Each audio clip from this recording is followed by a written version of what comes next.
Como o evangelho tem feito a diferença em nossa vida e na vida daqueles que vivem à nossa volta? Esse é o tema de hoje do nosso programa EBD Comentado Online, edição Jovens.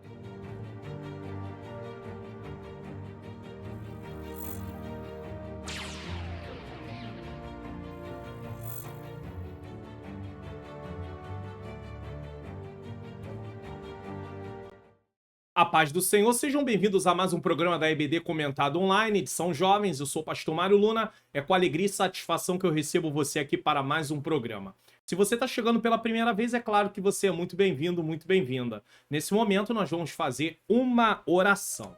Senhor Deus e Pai, Pai amado e Pai querido, em nome do Teu Filho amado Jesus Cristo, eu venho aqui pedir perdão dos meus pecados, erros, faltas e falhas.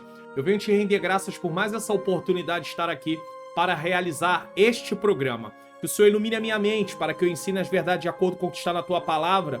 Ilumina a mente daqueles que estão assistindo também para que eles possam compreender e juntos possamos colocar em prática. Que o Senhor nos dê um programa edificante, que o Senhor ajude os professores, fortaleça-os, não deixe parar, não deixe desistir. Dá ânimo, Senhor, que nós possamos prosseguir e ir em frente em nome de Jesus. Se inscreva no canal, ative o sininho das notificações, deixe o seu like, faça seu comentário. Divulgue o canal para pelo menos mais 3 pessoas.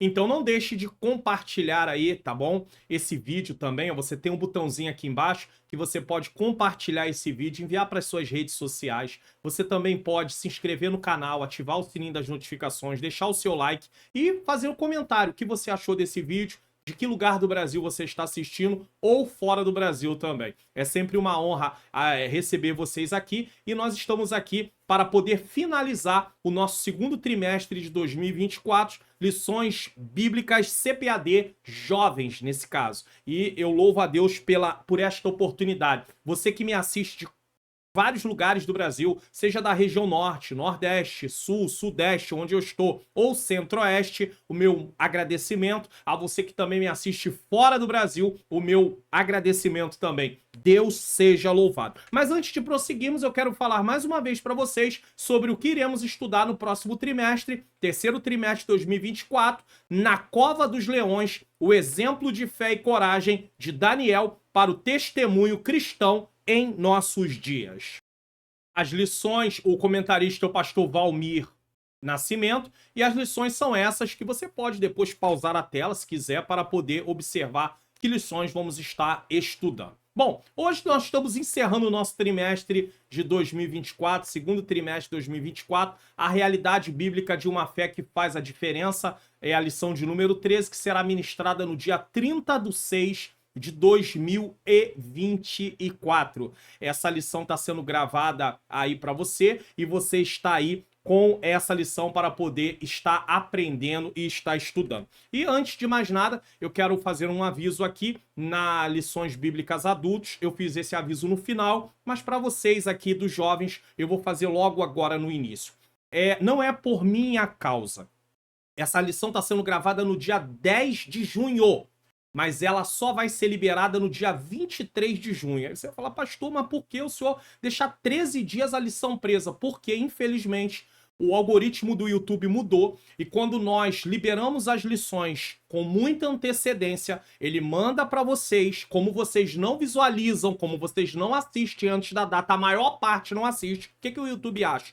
Isso não é relevante, não é um conteúdo que eu deva enviar para ninguém. E aí o que ele faz? Ele diminui os envios dos meus vídeos aqui no YouTube, na plataforma. Então, eu, por causa disso, depois de analisar, vem um ano eu observando a queda direto do canal de visualizações, eu estava tentando descobrir o que estava acontecendo e eu cheguei à conclusão que, infelizmente, por ser lições que têm data programada para poder ser assistida, muitos assistem só na semana. A maior parte assiste na semana. Pastor, mas eu assisto antes. Mas infelizmente eu não tenho muito o que fazer. Por quê? Porque eu tô sendo penalizado, o meu canal tá sendo penalizado por causa disso, por eu gravar lições com antecedência. Eu já liberei lições para vocês com mais de 20 dias de antecedência, mas não posso mais fazer isso, porque se eu continuar fazendo, o canal vai acabar, porque as visualizações vão caindo e hoje a gente tá aqui por conta da obra. Eu tô por conta da obra praticamente. Então, eu não tenho como. A única coisa que eu faço é essa obra aqui. Se as visualizações não acontecem, não existe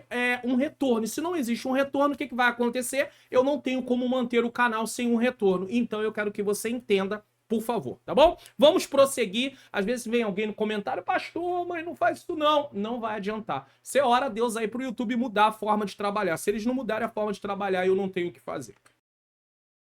Texto principal.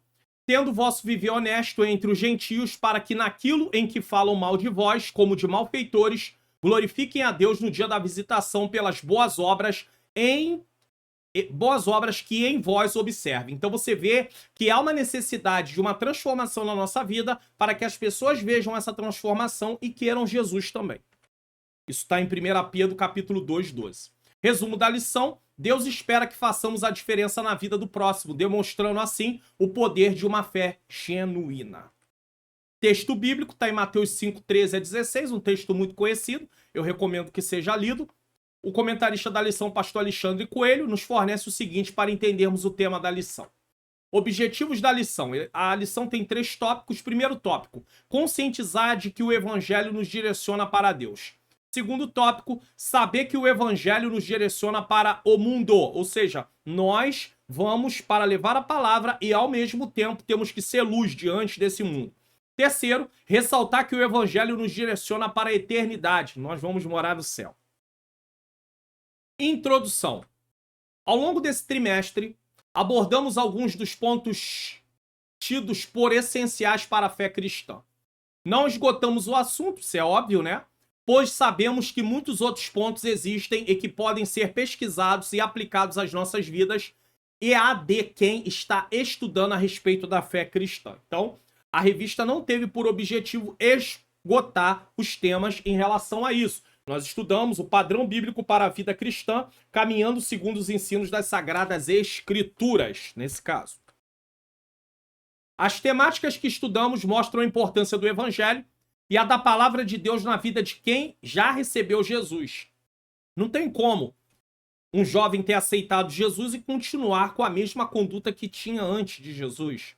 Um adulto, tá? Um adolescente, um ancião, uma anciã. Não tem como. É preciso haver uma transformação, tá? Nesta última lição, cabe a seguinte pergunta: que diferença o Evangelho pode fazer pela humanidade? Porque se nós somos cristãos, alguma coisa precisa ter de diferente. Ou nós somos mais um no meio da multidão? Ou somos mais um grupo como qualquer outro? De forma nenhuma. É o que veremos nesta lição. Nesse primeiro tópico, o Evangelho nos direciona para Deus. Aqui, nós vamos estar, segundo a revista, observando 3 pontos. Primeiro ponto, direciona a nossa fé. Segundo ponto, temos paz com Deus.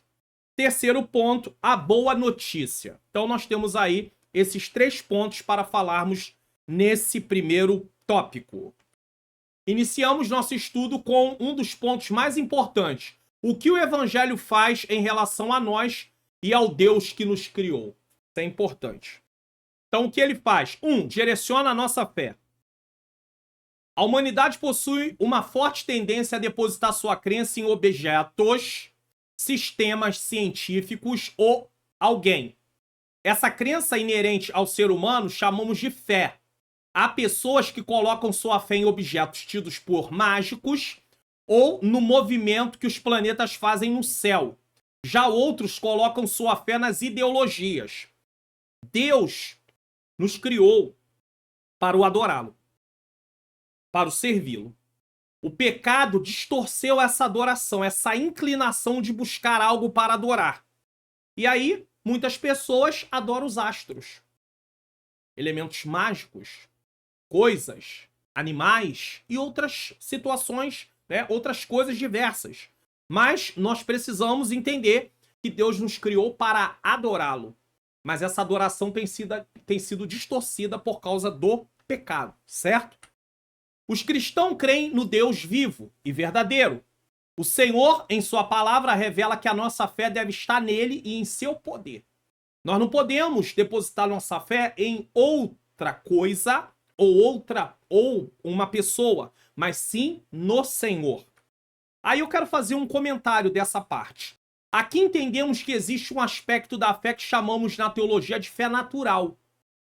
Porque quando alguém deposita sua fé em objetos tidos por mágicos, movimentos de planeta e tudo, ideologias, há uma fé que está sendo direcionada. E aí nós vamos falar de uma fé natural. Porque nós temos a fé como fé salvífica, que é a fé que nós demonstramos quando estamos nos rendendo a Jesus.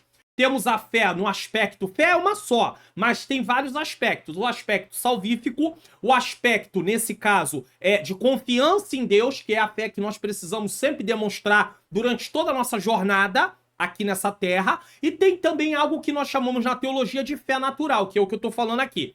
Essa fé não tem nenhuma relação com a fé salvífica ou com a fé como confiança em Deus e em suas promessas. A fé que Tomé teve inicialmente foi meramente natural. Veja bem, ó. Daí Jesus ter lhe dito, por que me viste, Tomé, creste? João 20, 29. Tomé havia dito, se eu não ver com os meus olhos, de maneira nenhuma crerei. Se a Bíblia descreve a fé como firme fundamento das coisas que não se veem e a convicção das coisas que se esperam, e assim, numa linguagem só para você poder entender, então se eu não vejo, como é que Tomé diz assim? Eu só creio se eu ver. Se ele fala que só crê se vê, é porque não é a fé como confiança, a fé bíblica nesse sentido, e sim uma fé natural. É uma fé que você vai entender ela aqui, ó. Uma pessoa pode, por consanguíneo, crer só com a mente e não com o coração. Ela crê só com a mente, mas não com o coração. Veja que nós precisamos crer com todo o nosso ser. A fé natural, também chamada de pensamento positivo, é de grande utilidade nas relações humanas, mas inoperante e sem valor para a salvação. Deixa eu explicar uma coisa aqui. Você tem um compromisso numa data. E aí, digamos que seja no dia seguinte. Então você fala assim, poxa, eu espero que amanhã o tempo amanheça um bom tempo. Ou seja, você quer dizer, sem chuva. Então, você está esperando, você está confiando que tenha um tempo bom. Você está depositando a sua fé num tempo bom. Nesse caso, é fé natural. É fé apenas no aspecto humano. É um pensamento positivo. Ah, eu desejo que isso aconteça, eu desejo que aquilo aconteça.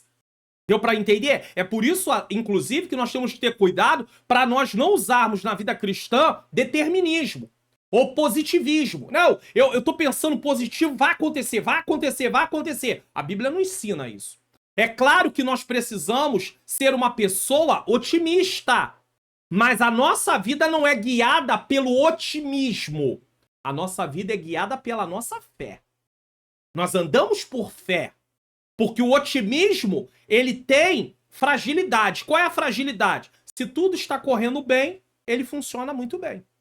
Mas se alguma coisa dá errado, aí ele começa a ter oscilações.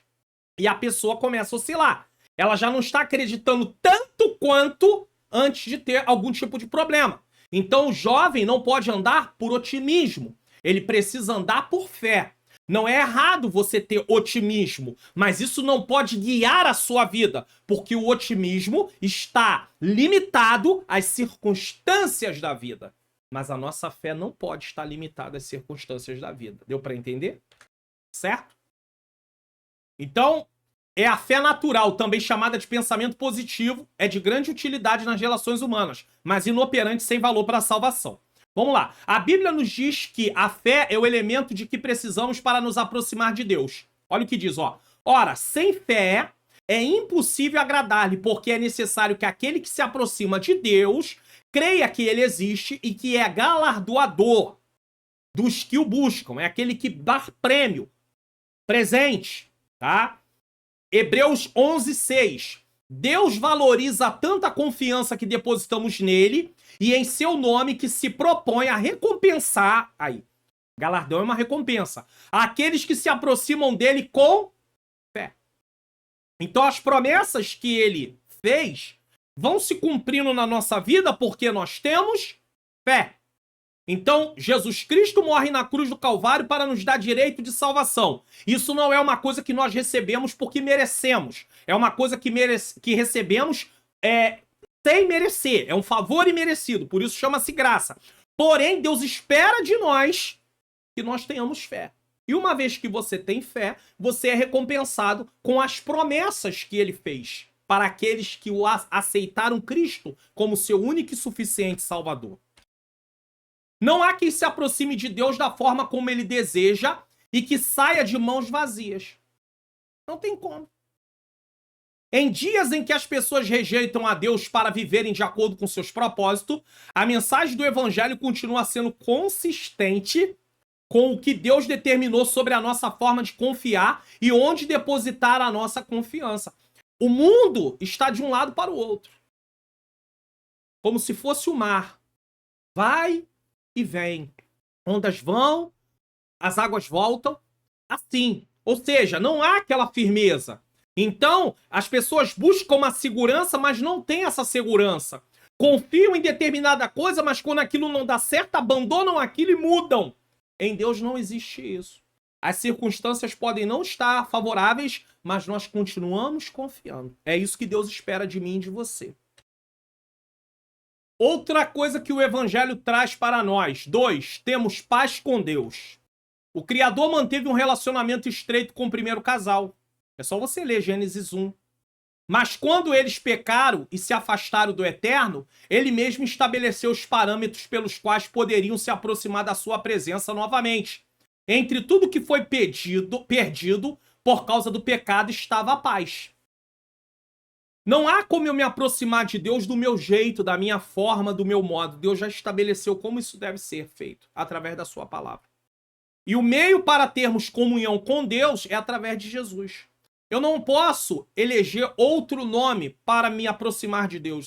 Eu vou buscar Deus através de Paulo, através de Pedro, através de Tiago, através de João, através de Maria. Não. A Bíblia não manda buscar a Deus através de nenhuma dessas pessoas. A Bíblia manda buscar a Deus através de Cristo. Nós temos comunhão com Deus através de Jesus Cristo, seu Filho. O Filho unigênito, que é Deus. Então, nós não podemos arrumar outro meio, inventar um meio para buscar a Deus, não. O ser humano, ele vai fazendo invenções com coisas que já estão aí criadas, mas ele inventa coisas. Não podemos inventar uma forma de buscar a Deus. Não podemos inventar uma forma de cultuar a Deus. A palavra de Deus já nos ensina, ela já nos direciona. E se nós não buscarmos da forma como ele estabeleceu, ele rejeita a nossa busca. Ele rejeita a nossa adoração. Ele rejeita o nosso culto. É só você abrir a Bíblia em Isaías capítulo 1 e ler para você ver Deus dizendo, não receba esse culto. Por quê? Porque era um culto que não estava dentro dos parâmetros que Deus estabeleceu.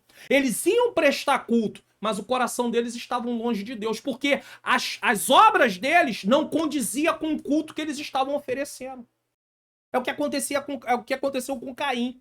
O coração de Caim não condizia com a oferta que ele estava ofertando ao Senhor. Então Deus rejeita a sua oferta. Como Deus rejeitou também o culto, as festas, os jejuns, as orações no tempo de Isaías. Então nós temos que ter muito cuidado. Muito cuidado com isso. Temos que buscar a Deus segundo os seus parâmetros. E com isso nós conseguimos obter o quê? Paz. Paz com quem? Com Ele. O homem se escondeu de Deus e desde esse dia, sempre que peca, sua tendência é afastar-se ainda mais dele. Quem já teve um período desviado da presença de Deus ou enfraquecido, sabe que a tendência é querer sair de perto. Diz, eu não posso orar porque eu tô errado. Eu não posso me aproximar porque eu tô errado. Mas o Senhor está pronto a nos perdoar para voltarmos ao estado de comunhão. Depois da queda, a única forma de nos aproximarmos de Deus é mediante a fé em Jesus Cristo. Tá aí. Não invente outra maneira. Ensine isso aí, professor, professora. Não tem outra maneira de se aproximar de Deus a não ser por Jesus Cristo. Uma das consequências do pecado foi a perda da paz. E a sua ausência traz a insegurança, a incerteza de dias melhores e o contínuo afastamento dos propósitos divinos. Quando o homem, ser humano, não tem paz com Deus...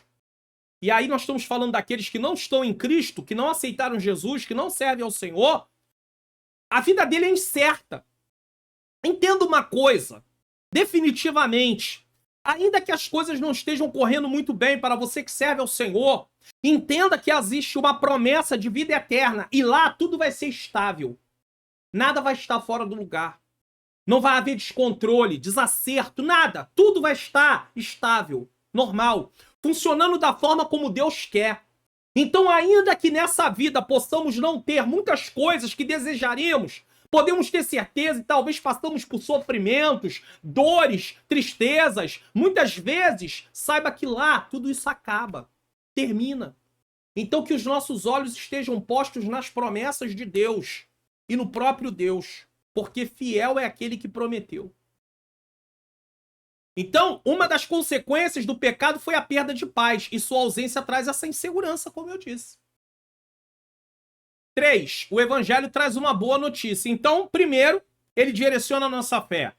Segundo, nós temos, através do evangelho, paz com Deus. E terceiro, ele é uma boa notícia. Que boa notícia é essa? A boa nova é que o evangelho traz paz para a nossa vida. Esse sentimento pode ser definido como ausência de conflitos e pode representar a convivência tranquila entre duas ou mais pessoas, neste caso entre nós e Deus. Sendo, pois, justificados pela fé, temos paz com Deus por nosso Senhor Jesus Cristo. Romanos 5:1. Então, no ponto anterior, ele falou de termos paz com Deus, e agora ele vai explicar isso de forma mais detalhada. A justificação, ou seja, ser declarado justo, livre de qualquer culpa, vem por meio do perdão dos nossos pecados que foram quitados por Jesus Cristo na cruz. Uma vez perdoados e considerados justos, recebemos paz com Deus. E aí eu gosto sempre de fazer uma ilustração. Deixa eu ver se eu consigo fazer aqui. Usar essas duas canetas que eu tenho aqui. Então vamos lá. Vamos dizer que primeiro essa aqui era a sua vida antes de ter Cristo. Então você estava em inimizade contra Deus. Você estava debaixo da ira de Deus. Você e eu éramos culpados diante do tribunal de Deus. E qual era o nosso fim? Qual era o nosso destino? Inferno. Lago que arde com fogo e enxofre. Estaríamos separados de Deus eternamente. Essa foi a sentença para Adão e para Eva. Morte. Morte em 3 aspectos. Aspecto espiritual, morreram espiritualmente, perderam a comunhão com Deus imediatamente quando pecaram. Aspecto físico, viriam a morrer fisicamente. Aspecto eterno, estariam para sempre separados de Deus depois de passar pela morte física. Só que Deus tinha um plano. E esse plano envolve a nossa salvação. Uma vez que o evangelho é pregado, nós recebemos a palavra, nós cremos, aceitamos Jesus como único e suficiente Salvador. Então, aqui, nós passamos a estar morto para esta vida, e uma vez que estamos mortos para essa vida em Cristo Jesus, o que acontece? Nós não somos mais culpados e não somos mais condenados.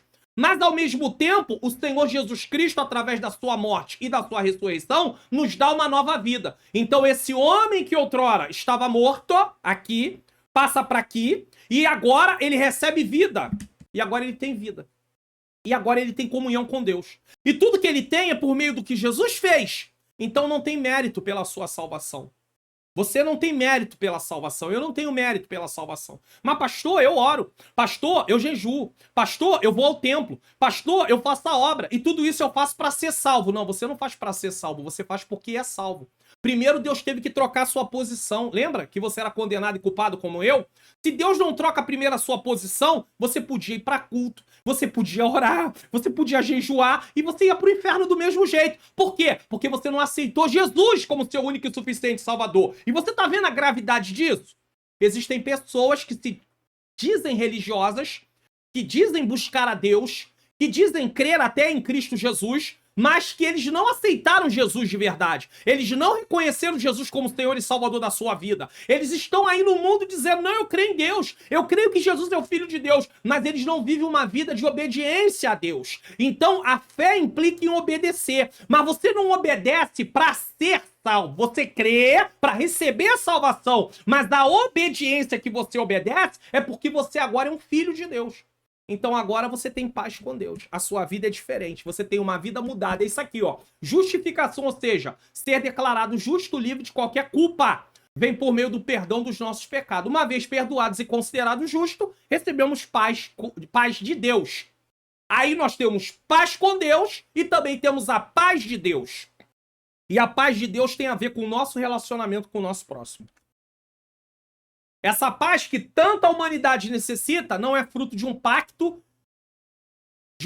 de não agressão entre nações beligerantes ou advindas de um estilo de vida contemplativo, com uma mente esvaziada de preocupação. Então a paz que nós temos, paz com Deus, entre nós e Deus, e paz de Deus, a paz de Deus ela não tem a ver com ausência de problemas, com ausência de tribulações. Paulo, ele na sua carta aos Filipenses, no capítulo 4:4 ele diz: alegrai-vos, outra vez vos digo, alegrai-vos. Paulo estava preso, mas estava em paz. Pedro, em Atos dos Apóstolos, capítulo de número 12, se não me falha a memória, o apóstolo Pedro, Herodes mata Tiago, e agora ele prende Pedro. E ele tem a ideia de matar Pedro depois da festa. Pedro está dormindo. Como é que uma pessoa que no outro dia vai morrer, ela consegue dormir? Paz de Deus e paz com Deus. Nós precisamos dessa paz, que excede todo o entendimento. Ter paz com Deus significa que não há mais hostilidade entre nós e Deus, e que o pecado não bloqueia o nosso relacionamento com Ele. Mais do que isso, um novo relacionamento foi estabelecido e assim não mais tememos o resultado do julgamento, mas vivemos sob a proteção estabelecida por Deus. 2. O Evangelho nos direciona para o mundo. Então, primeiro, o Evangelho nos direciona para Deus. Temos comunhão com Deus. Agora, para o mundo. E aí você vai falar, que estranho, para o mundo. Preste atenção. Primeiro tópico, somos sal e luz. Então tá falando do nosso testemunho. Segundo tópico, relações familiares. Dentro de casa nós somos diferentes. Terceiro tópico, o meio ambiente. Ou seja, ou terceiro ponto, né, melhor dizendo, o meio ambiente. O que tá falando aqui? Nós temos um comportamento com a criação diferente de quando nós não estávamos em Cristo. Sal e luz. Ou seja, o Evangelho nos direciona para o mundo. O Evangelho nos conduz à interação com o mundo, contudo, de uma forma diferente. Antes nós tínhamos uma interação com o mundo porque pertencíamos ao mundo e agíamos como mundo, sistema. Estávamos debaixo do domínio do adversário da nossa alma, influenciados por ele. O pecado era aquilo que regia a nossa vida. Pastor, é isso? É só você ler Efésios 2, capítulo 2, versículo 2 e versículo 3. Eu vou botar na tela porque eu acho importante colocar, porque quando eu falo sobre isso, ou nós falamos sobre isso, algumas pessoas às vezes tendem a ficar ofendidas falando, não, quando eu estava no mundo eu era dirigido pelo inimigo da minha alma, era dirigido pelo inimigo da sua alma, eu também era. Vou colocar aqui para você, só para você poder ver que o que eu estou falando tem base bíblica, tá? Vamos lá? Olha aqui, ó. Em Cristo, ele vai falar qual é a nossa posição em Cristo e vai mostrar como éramos antes de Cristo. E vos vivificou estando mortos em ofensa e pecado, ou seja, nos deu vida espiritual. Em que no outro tempo, que tempo era esse? Antes de Cristo. Andaste, andar aqui é viver, tá? Que as pessoas leem a palavra, vamos avaliar a palavra, analisar a palavra dentro do contexto. Dentro do contexto. Depois eu vou mostrar algo para vocês. Segundo o curso desse mundo, ou seja, vivendo de acordo com o mundo. Segundo o príncipe da potestade do ar. Quem é o príncipe da potestade do ar? Tenho falado, as pessoas pensam, os demônios estão no inferno, fazendo reunião no inferno. Não tem demônio no inferno, coisa nenhuma. O inferno mesmo, o lago que arde com fogo e enxofre, porque a palavra inferno na Bíblia, ela tem várias conotações. Pode ser sepultura, pode ser lugar de tormento, onde estão as almas das pessoas que partiram sem Cristo. Mas o inferno mesmo, propriamente dito, o inferno que Deus preparou para o diabo e seus anjos, e todos aqueles que seguirem ele vão também, é o lago que arde com fogo e enxofre. Lá não tem ninguém. Sabe quem inaugura esse inferno? Pastor, é assim? Tem uma lição aqui dos adultos, a realidade bíblica do inferno. É só procurar aí. Segundo trimestre de 2024, tá bom? É a lição, se não me falha a memória, lição de número 11. 11. Lição 11, segundo trimestre de 2024. Lições bíblicas CPAD adultos. É a lição de número 11, tá? Eu tô até com a revista por aqui. Ah, ela tá aqui. Então, vamos ver se é isso mesmo. A Realidade Bíblica do Inferno, lição de número 11. Deixa eu até ver se dá para colocar aqui. Nessa lição você vai poder ter aí o entendimento dessa explicação que eu acabei de fazer aqui. Deixa eu até colocar aqui na tela aqui para você, dá para ver. Aqui, ó. A Realidade Bíblica do Inferno. Ela vai ser ministrada no dia 16 de junho de 2024. Nesse caso, tá? Se você quiser se aprofundar aqui, eu explico com mais detalhes sobre isso. Então não tem ninguém no inferno, propriamente dito. Não tem ninguém lá. Quem vai inaugurar é o anticristo e o falso profeta. É o anticristo e o falso profeta. E aonde os demônios estão? Nas regiões celestes. Nos ares. Pastor, que ares? Nós temos 3 céus, segundo a Bíblia. Céu visível é o que eu vejo. Quando eu olho para cima, é o céu, tá? Céu estrelar ou céu astronômico, que é o céu que nós vemos com o telescópio. E o céu, terceiro céu, morada de Deus. Esse não é nesse céu que os demônios estão. É no segundo e no primeiro céu. Pastor, por que eu não vejo? Porque são espíritos. Deus precisa abrir sua visão para isso. Então tá dito aqui bem claro. Segundo o príncipe da potestade do ar. Tá aqui, ó. Então, Satanás, primeiro, não tá preso. E segundo, não está no inferno, como as pessoas dizem. Existem demônios presos num lugar chamado Poço do Abismo? Existe, mas eles não saem de lá. E não estão atormentando ninguém, porque eles estão presos. Quem está no Hades, em tormento, está sendo atormentado pelo fogo, não por demônios.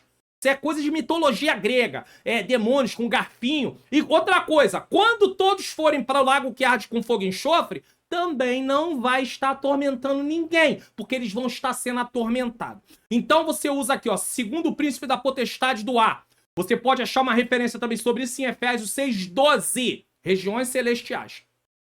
Tá? Do espírito que agora opera nos filhos da desobediência. Espírito que opera nos filhos da desobediência. Operava em nós.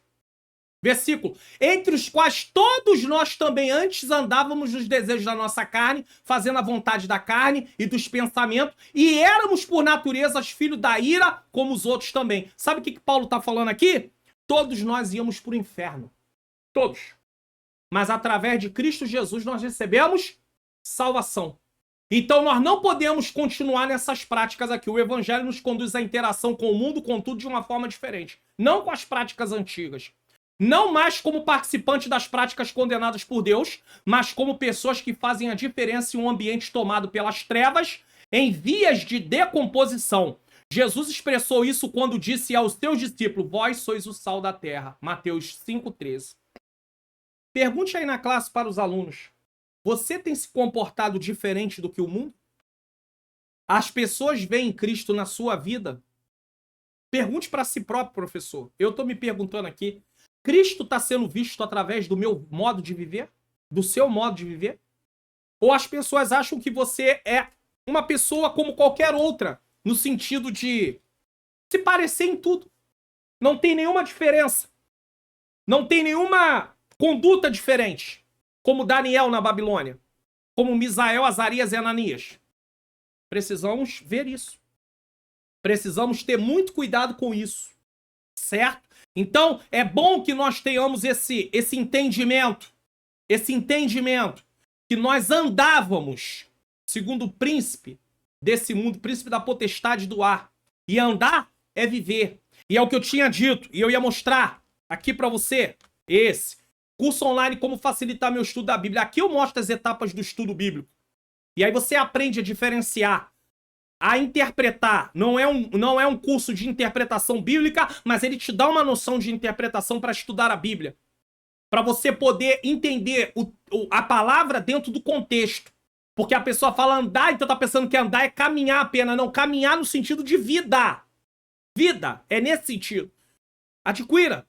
O investimento é um pequeno investimento. Comparado aí a muitos outros cursos e outros valores que nós gastamos. O link tá na descrição para você.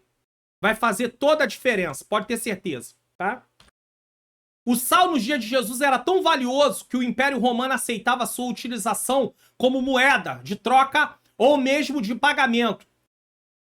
Soldados, pessoas eram pagas com sal, do tão valioso que sal era naquela época, não hoje.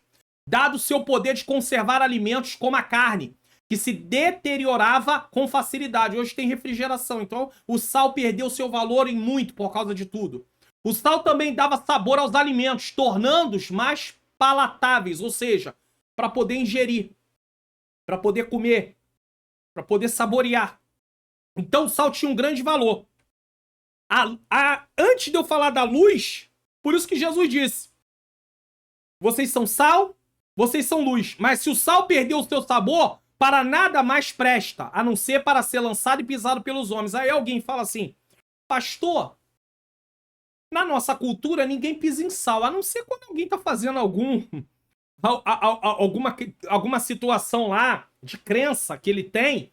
Mas fora isso, tá. Mas por que ele disse ser lançado e pisado pelos homens? Porque naquela cultura e naquela época, muitas construções eram feitas de mármore. E aí o que faziam? No inverno, que durava pouco, eles lançavam o sal que tiravam do Mar Morto, que não tinha sabor, eles lançavam, eles faziam montões, e na época de inverno lançavam sobre o mármore, para que as pessoas passassem e não escorregassem. Então só servia para pisar, mais nada. E aí Jesus fala: o sal que perde sabor, ele é usado por uma coisa que não é o propósito original. Então o propósito original de Deus nos salvar, sabe o que é? É nós refletirmos a luz e salgarmos, ou seja, termos uma vida de consagração a Deus para poder retardar o apodrecimento moral da humanidade. É isso que acontece. Porque as pessoas olham a nossa conduta e isso confronta elas. Tá? Então é importante. Agora a luz. A luz torna real imagens que no escuro antes estavam distorcidas. Se eu apagasse as luzes aqui, é porque eu tô longe para poder fazer isso, porque senão eu poderia mostrar para vocês na prática como isso funcionaria, né? Mas infelizmente a luz principal aqui, que está vindo sobre mim, ela está um pouco distante, eu não tenho como fazer, mas daria uma boa ideia, né? Seria uma boa ideia. Então você, professor, na sala de aula, se você tem aí esse recurso, você pode apagar a luz só para mostrar a lâmpada, apagar a lâmpada, melhor dizendo. Você pode apagar a lâmpada só para mostrar aí o que acontece. E é interessante, né? O que vai acontecer. Eu tenho um recurso aqui que eu posso usar, né? Eu não vou apagar propriamente a lâmpada, mas eu vou tirar o ganho. Olha só o que vai acontecer. Aí. Pronto. Consegui. Só para você poder ter uma ideia da situação. Então, conforme vai vai clareando, vai melhorando. Ó, voltou. Consegui. Sem precisar mexer na lâmpada lá, tá? Através do programa do computador. Então, você vê. A luz serve para iluminar. Por isso que a Bíblia diz: lâmpada para os meus pés é a tua palavra e luz para o meu caminho. Uma pessoa que não se baseia na palavra de Deus, que não anda, ele anda no lugar escuro. Então como é que ele vai ver o que está na sua frente? Os perigos, as coisas contrárias àquilo que Deus abomina, coisas que Deus abomina, coisas contrárias à palavra de Deus. Então ele precisa o quê? De luz. E a palavra de Deus ilumina, no sentido de mostrar, trazer clareza, conhecimento daquilo que é certo, daquilo que Deus espera de nós. Certo? Então, nós precisamos estar na luz. Ela pode ser percebida em qualquer ambiente escuro e as trevas, por mais densas que estejam, não conseguem vencer a luz. Você viu, eu consegui fechar tudo, mas depois eu vou voltando e aí as trevas se dissipam. E é isso que precisa acontecer. Em ambos os exemplos, Deus espera que façamos a diferença onde nos colocou. Você está fazendo a diferença onde Deus te colocou? No seu trabalho. É por isso que o cristão tem que ter muito cuidado. Eu falei aqui sobre trabalho secular. Não, o cristão não tem parte secular na vida dele. É vida cristã. Mas eu trabalho. Mas no trabalho você precisa brilhar como luz e salgar como sal. Então, outra coisa. Você é cidadão do reino de Deus. Um cidadão não perde a cidadania porque está num local diferente. Você pode viajar para outro país e você continua sendo brasileiro. Então, se você é cidadão do reino de Deus, você vai ser cidadão onde você for. Em casa, no lazer, no trabalho, na faculdade, na escola. Então, você tem brilhado, você tem apresentado Cristo através da sua forma de viver aonde você está, aonde Deus te colocou. Ser sal e luz é de grande responsabilidade, pois esses elementos existem com uma função. Qual a função? Modificar o ambiente onde foram colocados. Você está modificando o ambiente ou você está se tornando igual ao ambiente? Olha o que Paulo diz em Romanos 12:2. Não vos conformeis com este mundo. Conformar é se amoldar. Os jovens na minha escola lá falam coisas que não devem, fazem piadas com palavras sujas, aí você entra pelo mesmo caminho. Então você está se amoldando a eles. Eles têm que ver a diferença. O correto é você trabalhar no lugar, você estudar no lugar, e quando as pessoas começarem a fazer determinadas coisas, quando você chegar, vamos parar porque o irmão chegou, que o cristão chegou, que o servo de Deus chegou. É assim que deve funcionar. Mas você tem que ter uma conduta adequada, porque senão eles nunca vão te respeitar. E aí, quando você estiver com eles, eles vão rir de você. E vai dizer, você é um crente isso, você é um crente aquilo. Então você tem que ter uma conduta adequada, não revidar. Se eles falam coisas que não deveria falar, você não deve revidar. Certo? 2. As relações familiares. Um dos ambientes onde o evangelho faz a diferença é na família. Tá fazendo na sua, através de você? Tem jovens que aceitaram Jesus e os pais não aceitaram. Eles estão vendo Jesus na sua vida? Há incontáveis testemunhos de casais que, tendo aceitado a Jesus, tiveram seus relacionamentos transformados. Quer dizer, um filho, já que é uma lição para jovens, um filho, de repente, estava dando muita dor de cabeça para o pai e para a mãe. Aceitou Jesus, mudou. O pai e a mãe precisam ver isso, eles vão olhar. Pastor, mas meu pai e minha mãe começaram a me perseguir. É porque existe aí essa rivalidade das trevas contra a luz. Mas você precisa continuar com uma conduta adequada. Não são poucas as orações de mães e pais que rogam por filhos e que Deus responde. Coisa linda. Isaac, filho de Abraão, casou-se com Rebeca e no decorrer dessa união ambos descobriram que não poderiam ter filhos. Rebeca era estéril. Contudo, Isaac insistiu com Deus em oração, pois ele estava debaixo da autoridade de um pacto. Deus prometeu que viria uma nação através deles. De Abraão e Isaac, de Isaac tinha que continuar, tá? De um pacto com o Altíssimo. E ele honrou a fé do patriarca com 2 filhos, Gênesis 25, 21. Segundo me consta, se não me falha a memória, Isaac orou acho que 20 ou 25 anos para que o Senhor pudesse fazer com que Rebeca viesse gerar. Olha o tempo, a perseverança em oração. Ana, uma mulher da tribo de Efraim, era casada e estéril. Mas após orar ao Senhor pedindo um filho, teve Samuel, o primeiro profeta que também era sacerdote. 1 Samuel 1:20. Jairo, chefe de uma sinagoga, rogou a Jesus que este curasse a sua filha. E ela foi curada. Então você vê que o evangelho traz vários benefícios para a família. E está dando exemplos aqui dentro da família. Deus valoriza a união familiar entre um homem e uma mulher. E pela fé responde suas orações. Passe a orar. Tem situações que é difícil. Às vezes o pai não compreende, a mãe não compreende, o marido não compreende, a esposa não compreende, o filho não compreende. Nós vamos orar e vamos nos comportar como cristãos. Agora imagine uma mãe cristã gritando, falando palavras que não deve, amaldiçoando o filho no sentido, você não vai ser nada, você é isso, você é aquilo, você é imprestável. Não é essas palavras que devem sair da boca de uma mãe. É palavras de bênção. Pastor, mas ele não faz nada certo, mas não tem que falar esse tipo de palavra. Você, filho também, filha, não deve falar contra o pai, falar contra a mãe, serem desobedientes. A única coisa que vocês não vão obedecer como filhos é se os pais pedirem para fazer alguma coisa que peque contra Deus. Mas se não é pecado contra Deus, nesse caso, vocês seguem um caminho, vocês precisam obedecer. Estão debaixo da autoridade de pai e de mãe, tá? O evangelho torna os filhos mais obedientes a seus pais, ainda que a tendência ao pecado se manifeste de forma contínua em todas as pessoas e torna os pais mais sensíveis e amáveis para com seus filhos. Com o passar do tempo, os pais que passam a ser hostis porque o filho se tornou cristão, rejeitando o filho, rejeitando a filha, com o passar do tempo, Deus começa a mudar o cenário. Eu não posso dizer quanto tempo, mas de uma forma ou de outra, Deus muda o cenário. Creia. 3. O meio ambiente. O evangelho também muda o meio ambiente. A fé cristã, chegar à vida de uma pessoa, traz a percepção de que ela deve ter respeito pela criação de Deus. Quando Deus criou o homem, criou Adão, criou Eva, que ele fez? Ele criou e colocou o homem para governar sobre a terra. A criação é de quem? De Deus. Deus coloca o homem como um administrador. Sua esposa para o auxiliar. Estão ali eles. Agora para pensar. Se Deus colocou o homem para administrar a terra, ele não é proprietário da terra.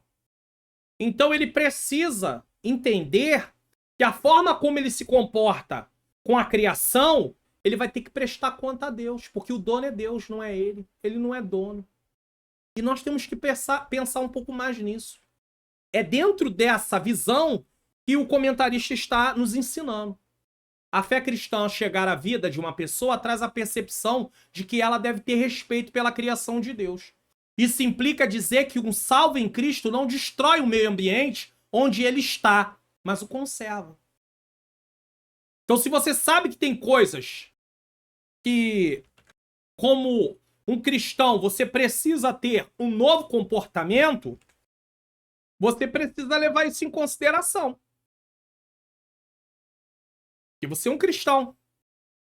E aí não liga. Tá tomando um refrigerante, a lata, joga a lata no chão, tá na estrada, joga pela janela. Coisas desse tipo. Sabe? Ajuda a poluir de alguma maneira, de alguma forma. Não cuida do meio ambiente. Então, tudo. Eu não tô dizendo que você vai idolatrar o meio ambiente. Como tem alguns grupos aí, que aí vai pro extremo. Aí vai idolatrar o meio ambiente. Mas nós temos que ter cuidado com o meio ambiente. Olha o que ele diz.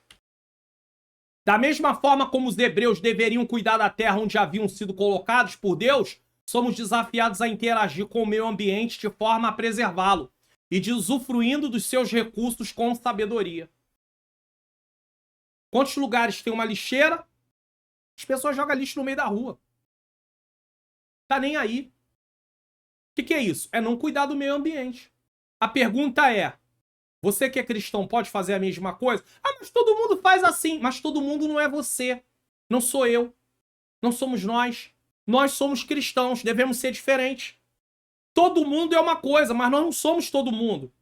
Entenda uma coisa, você não pertence a esse mundo. Então você não pode usar o termo todo mundo. Porque você só poderia usar o termo todo mundo se todo mundo estivesse dentro do mesmo caminho, caminhando para o mesmo lugar. E não é assim. Então nós somos cidadãos do reino de Deus. Nós somos cidadãos dos céus. Nossa pátria não é aqui. Nós estamos aqui de passagem. Aqui nós somos embaixadores. Estamos prontos a representar o nosso rei, o nosso país, o nosso Deus, o nosso reino. Qual é o seu comportamento e o meu comportamento diante da criação que Deus criou e nos colocou para cuidar? Que nós somos criação de Deus também, mas Deus nos fez para cuidar. Como é que eu e você tem se comportado? Temos usufruído só e acabando, destruindo? Temos que pensar nisso. Deus tem zelo pelo que criou. E a prova é de fato dele. E uma prova é o fato dele ter mostrado a Ezequiel que o rio que saía do altar do Senhor trazia restauração ao meio ambiente, atraindo pescadores e fazendo crescer árvores frutíferas nas suas margens. Ezequiel 47, do 1 ao 12. Então Deus cuida, Deus se preocupa. E nós deveríamos nos preocupar. Embora o cuidado com o meio ambiente seja eventualmente usado como tema de pauta ideológica, tá vendo?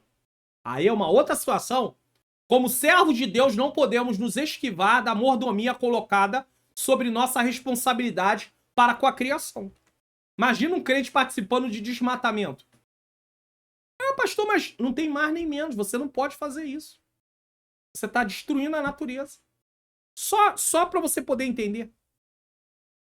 Sabemos pela palavra de Deus que o dia do Senhor virá como ladrão de noite, no qual os céus passarão com grande estrondo, e os elementos ardendo se desfarão, e a terra e as obras que nela há se queimarão. 2 Pedro 3,10. Tá falando aqui, tá, do momento onde vai haver uma renovação da terra, tá? Mas a palavra não diz que é o povo de Deus que vai fazer isso, botar fogo na terra, destruir a terra. Veja bem. Portanto, tratemos com zelo e cuidado o ambiente onde Deus nos colocou. Zelo e cuidado. Você sabia que tem pessoas, às vezes, que moram em alguns lugares e são insatisfeitas com o lugar onde moram e vivem reclamando? Tô falando de crente, cristão. E aí não cuida. Não cuida da casa direita, a dona de casa. Ela acha que teria que ter mais e desejava ter, mas não tem. Então aprenda a viver com a sua realidade agora. Cuide bem do que já está nas suas mãos. Porque se você for fiel no pouco, Deus pode até olhar para isso e abençoar a sua vida para que você possa conquistar outras coisas. Mas se a pessoa não cuida do pouco que tem, como é que Deus vai ampliar isso? Não vai ampliar. Cuidado. Tópico 3. O evangelho nos direciona para a eternidade. Então nos direciona para Deus, nos direciona para o mundo e agora, por fim, para a eternidade. Aqui nós vamos falar da eternidade em nosso coração. Não estamos sozinhos, certo? Aqui só são 2 pontos. Então vamos lá. 1. A eternidade em nosso coração. O ser humano não é um conjunto de elementos químicos que se amontoaram ao longo de um processo que se deu por acaso. Aqui ele está tratando da evolução, né? A teoria da evolução, evolucionismo, que é o que ensina nas escolas. O ser humano não é resultado disso não, tá? Ele foi criado por Deus de forma planejada. E a humanidade tem dentro de si o desejo de não passar pela morte, porque não foi feito para morrer o ser humano. A morte entrou por causa da desobediência. Essa quebra do ciclo proposto por Deus, de uma vida sem fim, assusta qualquer pessoa, pois da morte não há retorno. Então as pessoas pensam, eu vou viver tudo que eu puder, porque um dia eu vou morrer, e como eu desconheço o que vem depois, eu até acho, algumas pessoas pensam, eu até acho que a morte acabou, então eu vou fazer de tudo que eu posso. Errado. Sirva para agradar o Criador. Existe vida eterna. Agora tem uma eternidade com Deus e uma eternidade sem Deus. A verdade é que a eternidade está no nosso coração. Olha o que diz Eclesiastes capítulo 3, versículo 11. Deus fez tudo formoso, no seu devido tempo. Também pôs a eternidade no coração do ser humano, sem que este possa descobrir as obras que Deus fez desde o princípio até o fim. Nós não temos ideia, mas nós temos, porque nós temos alma e espírito que são eternos, não morrem. O corpo físico morre, mas a alma e o espírito não morrem. Não morre. Aí talvez você diga assim, pastor, mas me fala uma coisa. O corpo vai morrer, mas a alma e o espírito não. A alma e o espírito, nesse caso, eles são eternos. E haverá a ressurreição para a vida e haverá a ressurreição para a vergonha eterna. Estará eternamente em tormento. Que coisa terrível. Então não pense que morreu, acabou, porque não acabou. 2. Não estaremos sozinhos. Como assim?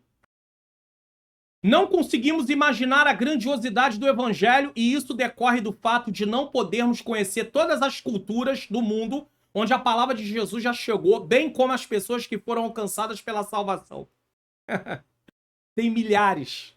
Mas é certo que um dia nós reuniremos com nossos irmãos salvos no porvir, na eternidade.